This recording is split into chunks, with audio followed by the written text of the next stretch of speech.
આજે તો મેગીનો પ્રોગ્રામ કરી નાખ્યો। જય દાસારામ મિત્રો, આજે તો મિની વ્લોગ ચાલુ કર્યો 5:30 વાગે અને આપણે ખાવાનું મન થયું હતું મેગી। તો હાલો હવે આપણે મેગી લઈ આવી અને પછી હું રવાના થઈ ગયો મેગી લેવા અને પછી મેં દુકાનેથી લઈ લીધી મેગી અને પછી હું બનાવવા માંડ્યો ગરમા ગરમ મેગી। તો ફાઇનલી મેગી બનીને તૈયાર થઈ ગઈ છે અને પછી હું 2 મોઢે ખાવા માંડ્યો અને પછી હું મારી ZX લઈને જવા માંડ્યો મારી વાડી તરફ।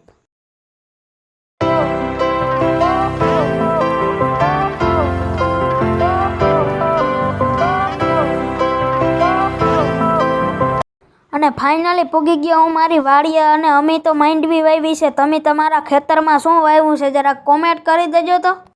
અને પછી મને ખાવાનું મન થયું કાતરા, એટલે હું સડી ગયો આંબલી માથે અને આ છે અમારી આંબલી। અને બહુ મહેનત કર્યા પછી આપણા હાથમાં આવી ગયા કાતરા અને પછી પાછો રવાનો થઈ ગયો હું મારા ગામ તરફ અને ફાઇનલી પૂગી ગયો હું મારા ઘરે। અને આજનો મિની વ્લોગ તમને કેવોક લાગ્યો અને સારો લાગ્યો હોય તો લાઇક, શેર અને સબસ્ક્રાઈબ કરવાનું ભૂલતા નહીં। તો બધાને જય શ્રી રામ અને બાય બાય।